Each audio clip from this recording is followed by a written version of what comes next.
गुरुर्ब्रह्मा गुरुर्विष्णू गुरुर्देव महेश्वर गुरु साक्षात परब्रह्म तस्मै श्री गुरुवे नमः. आज आपण गुरुचरित्राचा 8वा अध्याय पाहणार आहोत.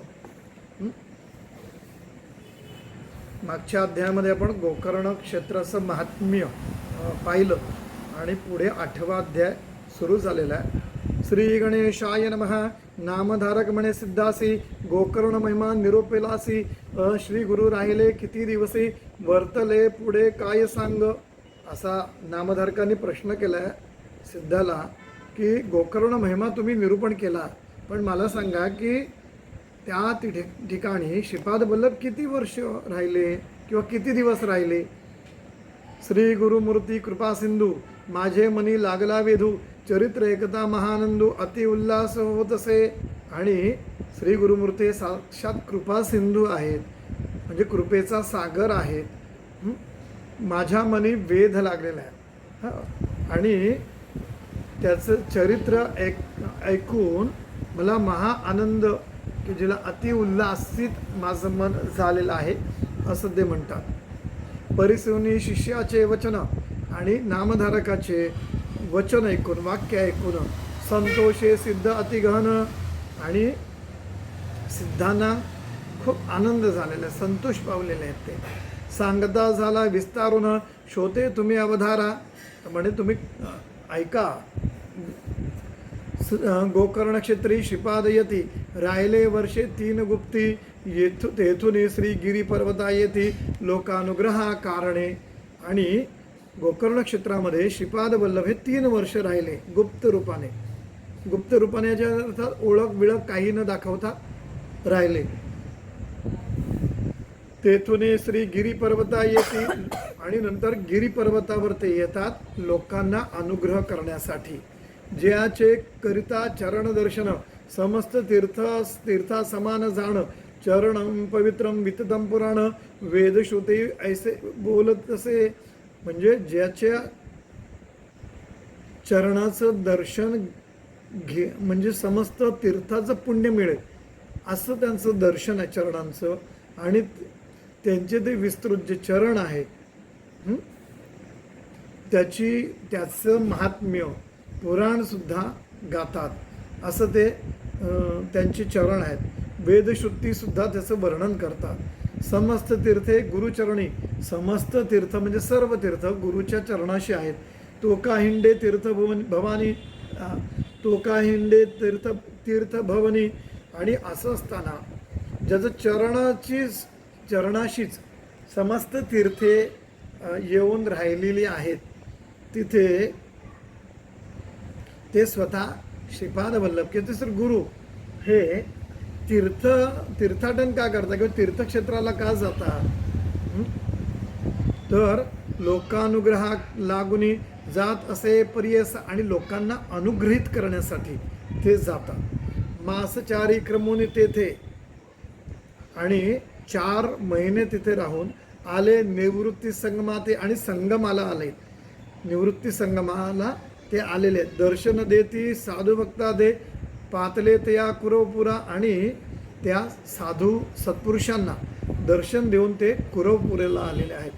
कुरवपूर महाक्षेत्र, कृष्ण गंगा वाहे नीर. महिमा तेथील सांगता अपार, भूमंडळांत दुर्लभ. आणि कुरुक्षेत्र हे कुरवपूर हे महाक्षेत्र आहे. आणि तिथे कृष्ण आणि गोदावरी यांचं नीर म्हणजे तिथे ते वाहतात, त्यांचं पाणी वाहतं, म्हणजे त्या नद्या वाहतात. महिमा तेथील सांगता अपार, तिथला महिमा हा अपार आहे आणि भूमंडळात दुर्लभ आहे. आणि असं हे स्थान आहे ते भूमंडळामध्ये दुर्लभ आहे. तेथील महिमा सांगता, तिथला महिमा सांगायचं जर ठरवलं तर विस्तार होईल बहुत कथा. आणि मग कथेचा विस्तार होईल. पुढे असे चरित्र अमृता सांगेन एका एक जित्ते. म्हणजे आता हे जर मी सांगायला लागलो कुरवपुराचं महात्म्य, तर त्यामध्ये एक विस्तार खूप होईल. पण म्हणजे तुम्हाला असं चरित्र सांगायचं आहे की जे अमृता समान आहे. सांगेन एका एक चित्ते मी तुम्हाला सांगतोय. श्रीपाद राहिले कुरवपुरी, ख्याती राहिली भूमीवरी. प्रकटे महिमा अपरंपारी, सांगता विस्तार असे देखा. या श्रीपाद कुरवपुरामध्ये राहिले आणि ख्याती चोहोबाजूला त्यांची ख्याती झाली आणि त्यांचा महिमा अपरंपार असा महिमा हा सर्वत्र पसरला आणि त्याचाही सांगताना विस्तार होईल. जे जन भजती भक्तीसी, तर जे जन आहेत, जी लोक आहेत ते भक्तिभावाने भजतात. सौख्य पावती अप्रयासी, आणि ते कुठलेही विशेष प्रयत्न न करता त्यांना प्राप्त होतं. काय? कन्या पुत्र लक्ष्मीसी चिंतेले फळ पावती. म्हणजे ज्यांना मुली पाहिजे त्याला मुलगी होते, ज्याला मुलगा हवा आहे त्यांना मुलं होतात. म्हणजे कन्या पुत्र, आणि ज्यांना लक्ष्मी पाहिजे त्यांना लक्ष्मीची प्राप्तीसुद्धा तिथे होते. आणि जे जे चिंतलेलं मनात आहे ते तिथे फळ प्राप्त तिथं होतं. समस्त महिमा सांगावयासी, विस्तार होईल बहुवसी, नामधारका स्वस्त पर्यसी, सांगेन किंचित तुझा आता. म्हणे आता हे तुला मी त्यांचं चरित्र काय सांगू, त्याचा खूप विस्तार होईल आणि म्हणून मी तुला किंचित थोडंसं काही सांगतो. तू स्वस्थ चित्ताने ते ऐक. पुढे अवतार व्हावा निश्चिती, सांगेन एका एक चित्ती. आणि पुढे अवतार होण्यासाठी एक म्हणजे तुला सांगतो एक चित्ताने एका की पुढे अवतार होण्यासाठी आणि श्रीपाद कुरवपुरा असती, कुरवपुरीला असतात, कार्यकारण मनुष्य देही, आणि त्यासाठी मनुष्य जन्म त्यांनी धारण केलेला आहे. अवतार व्हावयाचे कारण सांगेन त्याचे पूर्वकथन. आता नंतर श्रीपाद वल्लभांचा जो पुढचा जन्म झाला त्याचं अवतार होण्याचं कारण काय आणि ते त्याचं पूर्वकथन मी तुला सांगतो. वेदशास्त्र संपन्न ब्राह्मण होता तया ग्रामी. त्या गावामध्ये एक वेदशास्त्र ब्राह्मण होता. त्याची भार्या होती देखा. तिथले एक पत्नी होती, नाम तिचे अंबिका. तिचं नाव अंबिका होतं. सुशील आचार पती सेविका, महापुण्य सती देखा. आणि ती पतिसेवा करत होती, उत्तम अशी आचरण करणारी, पुण्यशील, आणि ती सती होती. तियसी पुत्र होनी मरती, पूर्व कर्मफळ अर्जिती, अनेक तीर्थ आचरती, तिने केली परी असा. आणि तिला मात्र ती सती असून तिला मुलं व्हायची पण ती जगायची नाही, मरायची. आणि ते तिचं पूर्वकर्म जे का असेल त्याप्रमाणे तिला ते व्हायचं. आणि त्यासाठी अनेक तीर्थयात्रा तिने केला, अनेक तीर्थ आचरली तिने. ऐसे असता जे होणार गती, पुत्र झाला मंदमती. त्यांनी तीर्थयात्रा केल्या वगैरे, हे त्याचं फळ म्हणून एक मुलगा वाचला, पण तो मंदमती होता, म्हणजे मतिमंद ज्याला म्हणून. माता स्नेह करी भक्ती, अपूर्व आपणासी म्हणून वर्धता माता पित्या घरी, विप्रात मज वाढला प्रीती करी, व्रतबंध करिता कुळाचारी, वेदाभ्यास करावया. आणि आपल्या आईवडिलांच्या समेत ते बाळ वाढू लागलं. आणि त्यावेळेला ब्राह्मणाचा कुळाचार म्हणजे व्रतबंध झाला पाहिजे, म्हणजे मुंज झाली पाहिजे, उपनयन संस्कार झाला पाहिजे. म्हणून त्याचे उपनयन संस्कार करून वेदाभ्यास शिकवण्यासाठी तो पात्र झाला आणि त्याला शिकवायचं असं ठरवलं. विद्या न येत या कुमारा, पण त्याला काही विद्या येतच नाही, शिकवलं तरी काहीच येत नाही. म्हणजे आपण म्हणायचो ना पालथ्या घड्यावर पाणी, तसं सगळा प्रकार होता. मंदमती अज्ञान बहिरा, आणि अक्षरशः म्हणजे त्याला काहीच कळत नाही, असं ठार ज्याला म्हणतो की मंदमती, असं तो होता. चिंता वर्ते तया द्विजवरा. आणि शेवटी त्या ब्राह्मणाला चिंता लागली की असं पुढं कसं होणार आणि हा शिकणार कधी. म्हणे पुत्र मंदमती, म्हणे मतिमंद आहे म्हणे, काही म्हणजे शिकून सुद्धा त्याच्या लक्षात राहत नाही, पाठांतर होत नाही, असा तो पुत्र होता. अनेक देव आराधोनी, अनेक देवांची आराधना केली. आणि पुत्र लादलो कष्टोनी, आणि म्हणजे देव व्रतवैकल्य करून पुत्राची प्राप्ती झाली. परंतु प्राचीन कर्म सुटे म्हणून चिंता करी अहोरात्र. आणि पण जे पूर्वकर्म केलेलं आहे ते काही सुटत नाही. म्हणून तो अहोरात्र जे दिवस रात्र चिंता करू लागला. अनेक प्रकारे शिकवी त्यासी, अनेक पद्धतीने त्याला शिकवून पाहिलं. ताडण करी बहुअसी, त्याला मारलं, मारझोड केली शिकावं म्हणून. होत असे दुःख जननीसी, वर्जे आपले पतीसे पतिते. आणि त्यावेळेला ती पती जेव्हा त्याला ताडण करत असे, मारत असे, त्यावेळेला ते आईला दुःख व्हायचं आणि ती मध्ये पडायची आणि वर्जी आपल्या पतीसे म्हणजे त्याला थांबवायची की त्याला मारू नका म्हणून.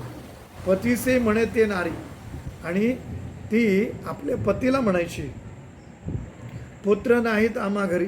आपल्या घरी काय 10 पुत्र नाही आहेत, आपलं एकुलता एक पुत्र आहे. पुत्र नाहीत आम्हा घरी, कष्ट करूनी नाना परी, पोसले एका बाळकासे. आणि जेमतेम एक पुत्र वाचला, त्याचं पालन पोषण केलं आणि तुम्ही त्याला इतकं मारता. विद्या नयेची वेद त्यासी, वाया मारून का कष्टसी, प्राचीन कर्मन सुदे त्यासी, की मूढ होऊन उपजावे. आता प्राचीन कर्म असं आहे पूर्व की त्याच्यामुळे तो मूढ म्हणून जन्माला आलेला आहे आणि त्याला जर येतच नाही तर मारझोडून करून त्याला काय मिळणार आहे आणि काय येणार आहे त्याला.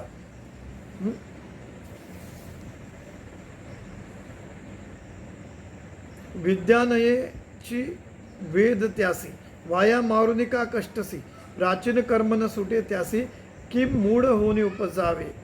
आता जरी तुम्ही त्यासी, आता जर तुम्ही ह्याला ताडण कराल अहर्निशी, सतत जर त्याला माराल तर प्राण त्यजेन मी भरवसी, मी माझा प्राण त्याग करेन म्हणून विनवी पती ते. असं म्हणून पतीला ते विनंती करू लागले की त्याला मारू नका, नाही तर मी प्राण त्याग करेन. स्त्रियेचे वचन ऐकूनी, स्त्रियेचं वचन ऐकूनी विप्र राहायला निश्चिंत म्हणे. मग शेवटी काय करणार, बायकोमध्ये पडते मारायला गेलं तर, आणि मग शेवटी काय करणार, आपले भोग आहेत, प्राचीन कर्म आहे असं समजून तो निश्चिंत राहिला. ऐसे काही काळ क्रमोनी होता त्या ग्रामांत, आणि त्या असा काही काळ त्या ग्रामामध्ये त्या गावामध्ये तो होता. वर्तता ऐसे तया स्थानी, आणि त्या ठिकाणी त्या गावामध्ये असंच तो जीवन जगत असताना विप्र पडला असमाधानी. आणि त्यावेळेला मग तो जो विप्र होता तो आजारी पडला, त्याला व्याधी जडली. दैववशे करूनी पंचतो पावला प्रियसा, आणि शेवटी दैववशे करून त्याचा मृत्यू झाला. मग वर्तता ऐसे, मग पुत्रासहित ते नारी होती तेथे कुरवपुरी, याचुनी आपले उदर भरी, येणेपरी जीवत्व रक्षी. आणि मग ती पती गेल्यावर काय करावं म्हणून त्या स्त्रीने अक्षरशः भिक्षा मागू लागली आपल्या मुलाला आणि तिला पोसण्यासाठी, स्वतःचं पोषण होण्यासाठी ती भिक्षा मागू लागली त्या कुरवपुरामध्ये, आणि त्याने आपले उदर म्हणजे पोट भरू लागले. विप्र स्त्रियेचा पुत्र देखा, विवाह योग्य झाला निका, निंदा करती सगळी का, मतिहीन म्हणून या. आणि त्या वय वाढू लागलं, मुलगा लग्नाचं झाला आणि त्यावेळेला सगळे लोक त्याची निंदा करू लागली मतिहीन म्हणून. कन्या न देती त्यासी कोणी, आणि त्याला काहीच येत नाही आणि भिक्षा मागून जगतायत, त्यामुळे कन्या म्हणजे मुलगी कोणी देत नाही. म्हणती काष्टे वाहतो का पाणी, आणि त्याला म्हणतं की अरे मग मुलगी काय मागतो, आमच्या घरी मग तू लाकूड फाटा गोळा करतो आणि आमच्याकडे भरतो का, किंवा पाणी भरायला राहतो का. समस्त म्हणती असे दूषणी, उदर भरे येणे विद्ये. आणि फक्त तू त्या लायकीचंच आहे की तू फक्त पाणी व्हायचं आणि लाकूड फाटा गोळा करायचं किंवा लाकडं तोडायची, तुला विद्या येत नाही वगैरे, अशी त्याला दूषणं देऊ लागली लोक. समस्त लोक म्हणती त्यासी, सगळी लोक त्याला म्हणू लागली तू दगडापरी व्यर्थ जन्माला असे, अरे तू दगड म्हणून जन्माला आलास. लांछन लावले वंशासी, आणि तू तुझ्या कुळाला वंशाला डाग लावलास. अरे मूर्खा कुळनाशका, अरे मूर्खा कुळनाशकच आहे तू. तुझ्या पित्याचा आचार ख्याती असे चारी राष्ट्र, इतकं विद्वान, त्याचं आचरण इतकं चांगलं की चौराष्ट्रामध्ये त्याची ख्याती होती.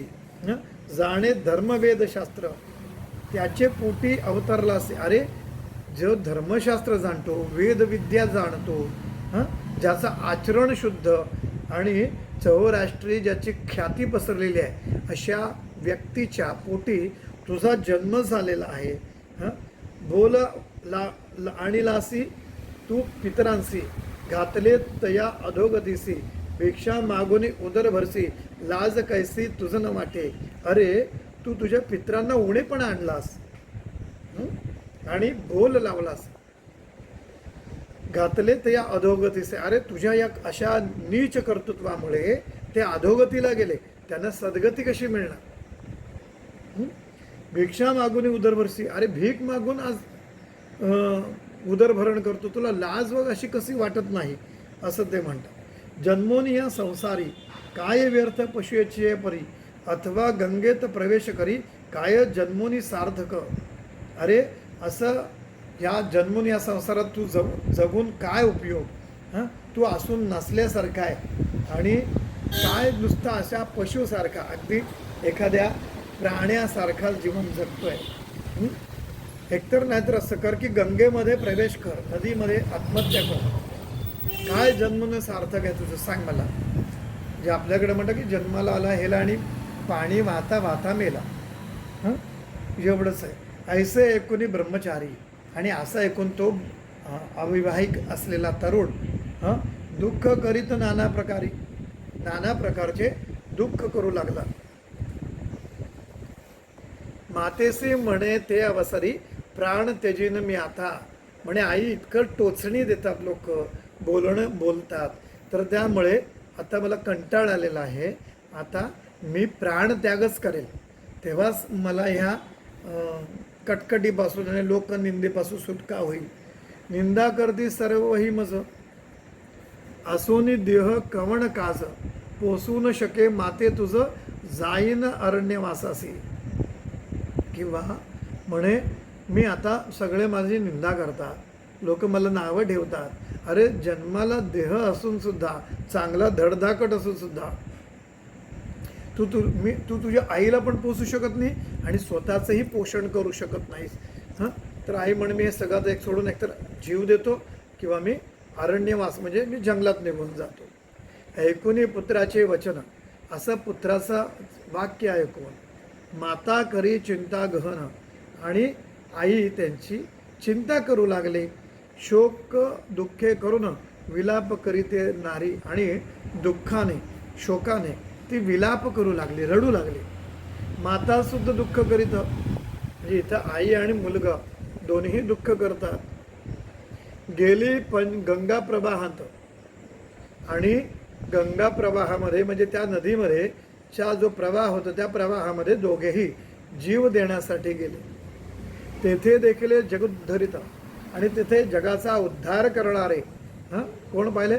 श्रीपाद योगी स्नान करता. आणि त्या नदीमध्ये तिने श्रीपाद वल्लभ हे स्नान करताना तिने पाहिलं. जाऊन दोघे लागती चरणी, आणि दोघेही तिथे जाऊन त्यांना नमस्कार करतात, त्यांना चरणाशी लागतात. विनवता ती कर जोडून, आणि त्यांना विनंती करतात हात जोडून. वासना असे आमचे मनी, प्राण त्यजावा गंगेत. म्हणजे आमची आता इच्छा झालेली आहे की आता जगणं पुरं, आणि आम्ही आता या गंगेमध्ये, या नदीमध्ये आम्ही प्राणत्याग करतो. निरोप द्यावा जी आम्हासी, आम्हाला निरोप द्या. सद्गती भावया कारणासी, आम्हाला सद्गती मिळावी याच्यासाठी तुम्ही आम्हाला आशीर्वाद द्या, कृपा करा. आत्महत्या महादोषी म्हणून विनवती कृपा सिंधू. त्यावेळेला श्रीपाद वल्लभ म्हणतात की आत्महत्या महादोष आहे. ऐकून विप्रसतीचे वचन, उसती श्रीपाद कृपाय मान, का संकटी तुमचे मन, त्यजिता प्राण काय निमित्त. ते म्हणतात की असं काय संकट आहे की ज्याच्यामुळे तुम्ही प्राणत्याग करतात. हां, असं ते विप्रसतीचं म्हणजे ते ब्राह्मण पत्नीचं जेव्हा ते वाक्य ऐकतं की आम्ही आता आत्महत्या करतोय, नदीमध्ये प्राण देतोय पुत्र आणि आम्ही, त्यावेळेला ते म्हणतात विप्रस्त्री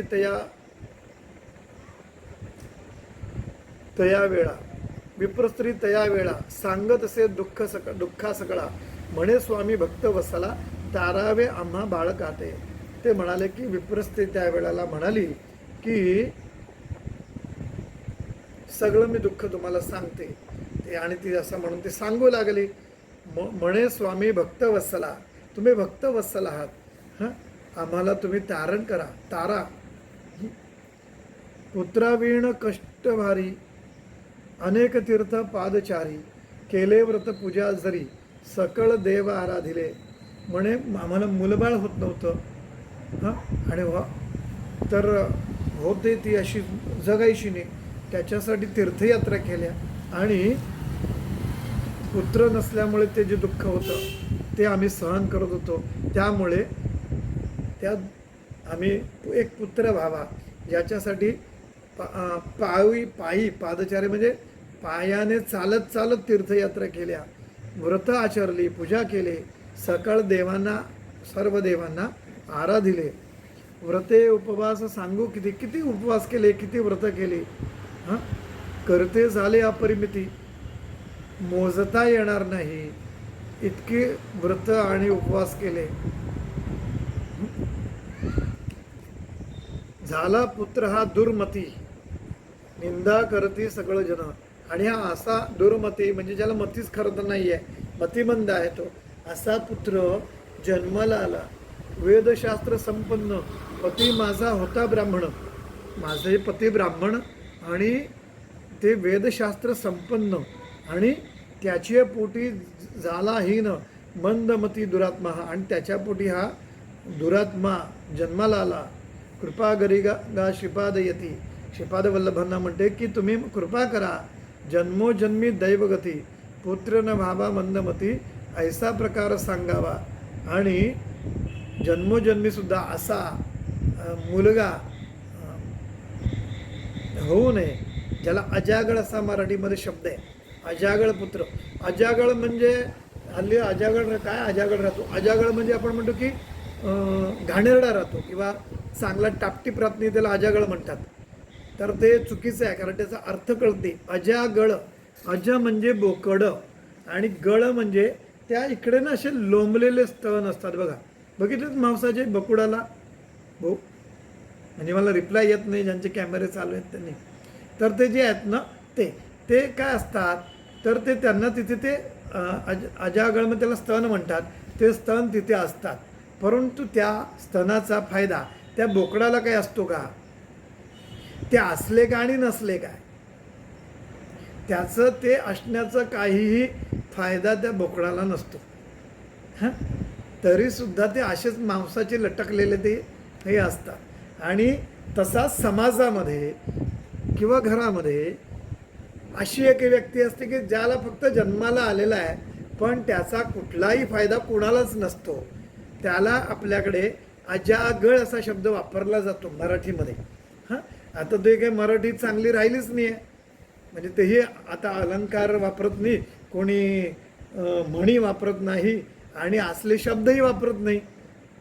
तर त्यामुळे पण तो असा अजागळच आलेला आहे की त्याचा काहीच उपयोग नाही, भिक्षा मागून जगतोय. आता तो खरं तर तरुण झालाय, त्याने पोसायला पाहिजे आणि तोही नाही.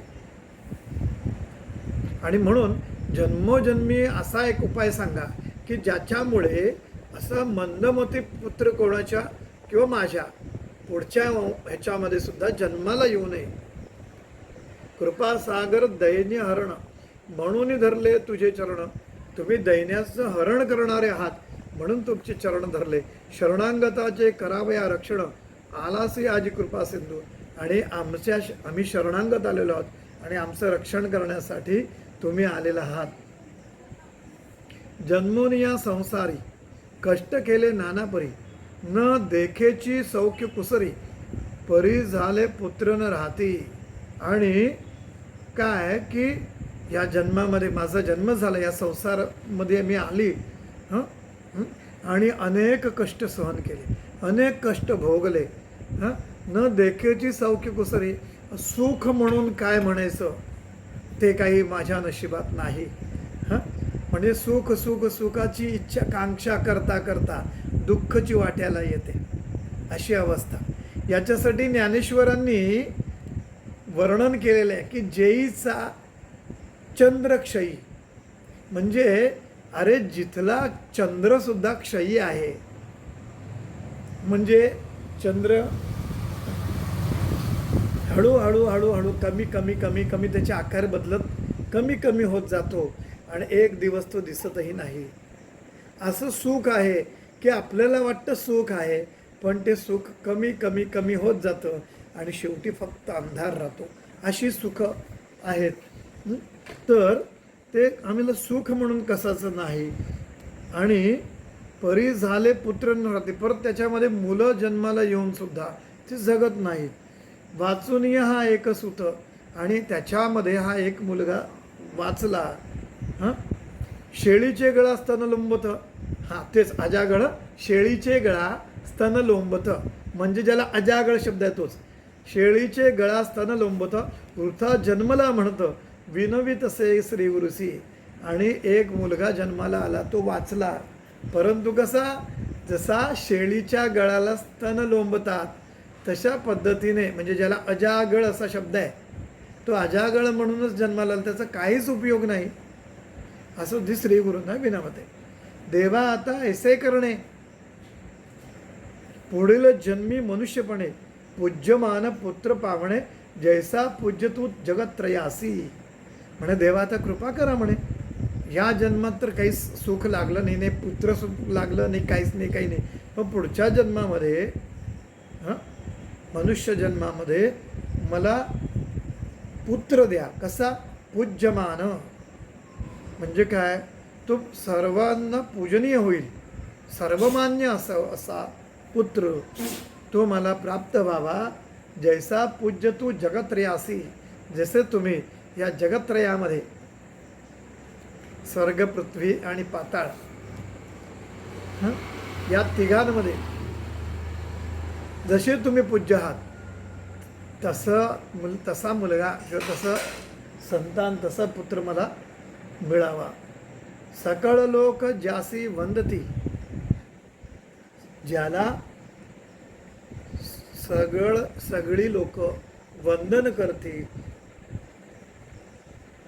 असे ज्याचा आदर ठेवतील, ऐसा पुत्र भावा म्हणेती, असा पुत्र भावा म्हणेती. उपाय सांगा श्री गुरुयती, म्हणून चरणा लागली, आणि असं म्हणून ती श्री गुरूंच्या चरणी लागली.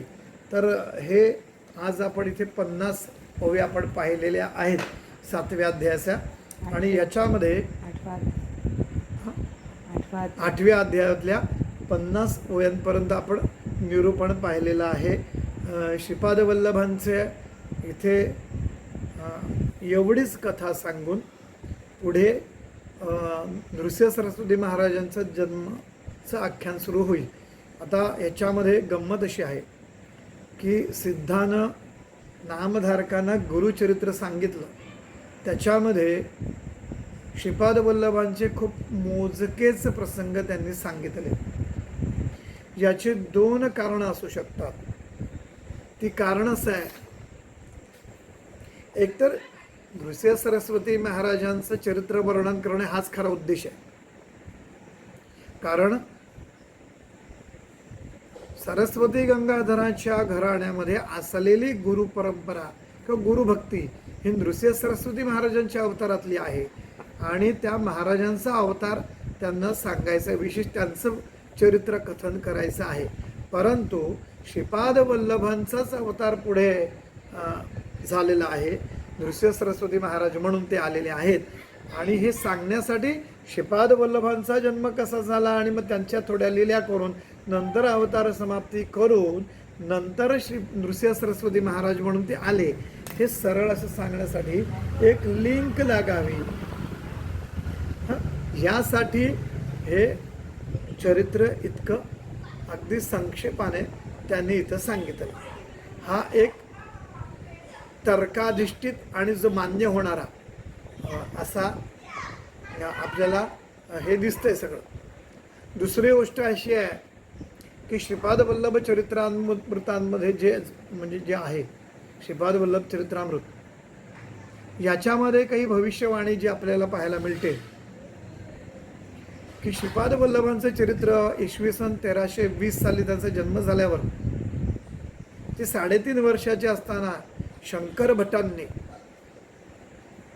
ते संस्कृतमध्ये लिहिलं, त्यांच्या संगतीत राहून त्यांनी ते लिहिलं वगैरे, आणि काही भविष्य वर्णन केलं की आता हे गुप्त राहील, आणि जेव्हा श्रीपाद वल्लभांच्या नंतरच्या जे 33वी पिढी जेव्हा येईल त्यावेळेला ते हे प्रगट होईल, आणि त्यानुसार ते अदृश्य राहिलं. काही म्हणतात ते हिमालयामध्ये गुप्त राहिलं, काही म्हणतात की ते एका अशा साधूंच्या ह्याच्यामध्ये त्यांनी ते गुप्त ठेवलं होतं वगैरे, असं काही म्हटलं जातं.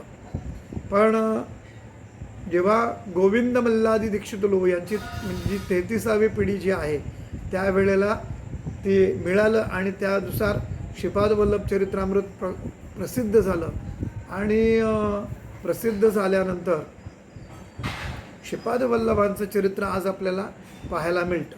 श्रीपाद वल्लभांचं चरित्र हे सापडल्यानंतर, ते हस्तलिखित सापडल्यानंतर त्यामध्ये सांगितल्याप्रमाणे ते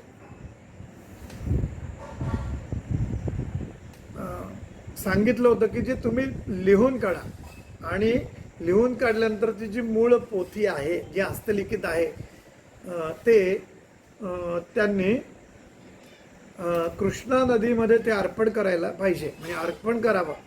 त्याप्रमाणे ती पोथी मूळ प्रत अर्पण केली, आणि त्यावरून ते लिहिलं, म्हणजे आधी लिहिलं गेलं आणि ती हे केली.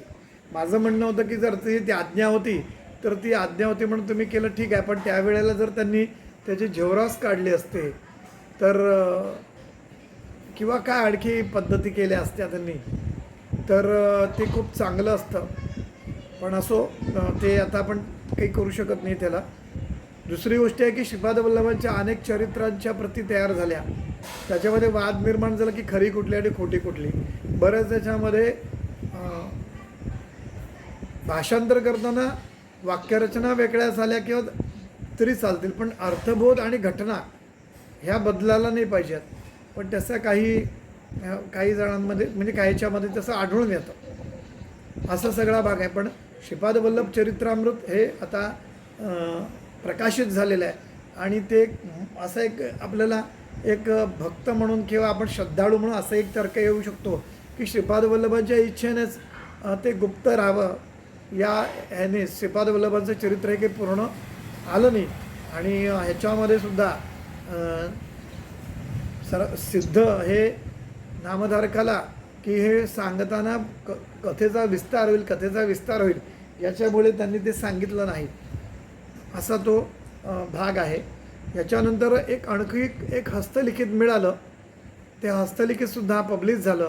मराठीमधून हे दोन्ही ग्रंथ आता उपलब्ध आहेत, श्रीपाद वल्लभ लीलामृत आणि श्रीपाद वल्लभ चरित्रामृत. तर श्रीपाद वल्लभ लीलामृतसुद्धा एक हस्तलिखित मिळालं, आणि त्याच्यावरून सुद्धा आपल्याला काही घटनांची माहिती आपल्याला मिळते. तर असा हा सगळा भाग आहे. आपण आता उद्या त्याचा 50व्या ओवीच्या पुढचं निरूपण हे उद्या पाहता येणार नाही आपल्याला, तर आपण परवा पाहणार आहोत, कारण उद्या पौर्णिमा आहे आणि अगदी पालखी वगैरे येणं आणि ती सगळी सगळं म्हणजे देवांना झोपवण्यापासून मग त्याच्यामध्ये खूप वेळ जातो, तर आपल्याला निरूपण करणं शक्य नाही होणार, आणि मी पण पूर्ण थकलेलो असेल. तर आपण परवा आपण भेटणार आहोत. अवधूत चिंतन श्री गुरुदेव दत्त श्री स्वामी समर्थ महाराज की जय.